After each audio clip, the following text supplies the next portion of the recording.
Thank you, Dr. Kimmel. And now we have Lior Ben-Zvi. With her topic of critical thinking. Please welcome her to the stage.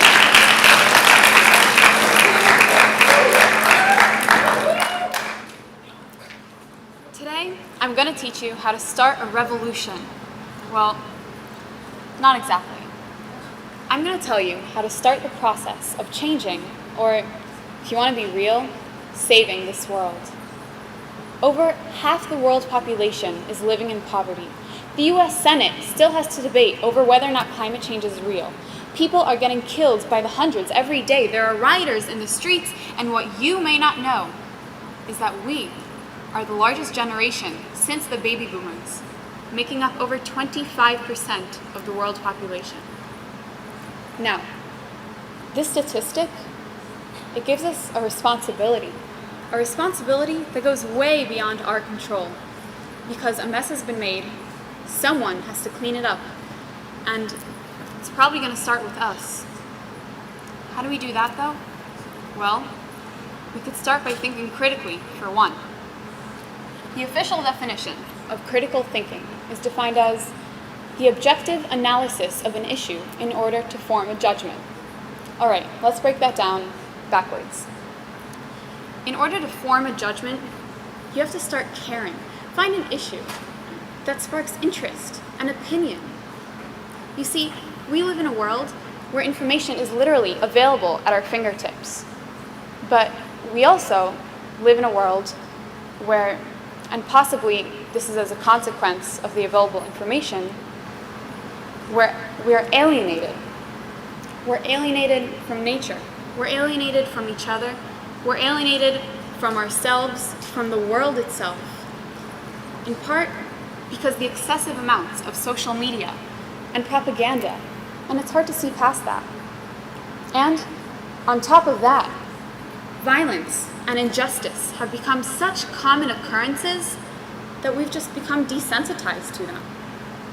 So, as bad as it may seem, you have to actually start caring. Once you start caring, though, the caring and the passion that inevitably comes with the caring will enable you to come in touch with available information. We have TV, we have newspapers, web forums, we even have school. Now, there's so much information out there. How much of it is actually true, is fact? After all, every piece of news is just someone else's version of the truth. And if everyone has the same version, does that mean that it's necessarily true? What do we believe? Who can we trust? This is where the first part of the definition comes into play. Objective analysis. It's your job to filter through the information being thrown at you in order to make a well-thought-out, cohesive opinion. Take, in most recent news, the headlines that you've all seen about Baltimore. One news source may have a headline talking about the rioters and the violence they cause and the cars they're burning. Another may be strictly about police brutality and racial profiling. Now, these headlines can both be skewed. There you have it. Every newspaper, at the very least, stretches the truth. It's what they do. It's their job. They sensationalize media, especially headlines, in order to invoke immediate interest and emotion in the reader. That's why it's important not only to question the headlines, but also the content itself, because it can differ. In fact, you should be questioning everything around you. That is the essence of critical thinking. Try for a day to challenge everything around you. Think about what your teachers say, what your parents say, what the president says, what you say, what we're all doing. When you think, it forces you to see a different side of the information being presented.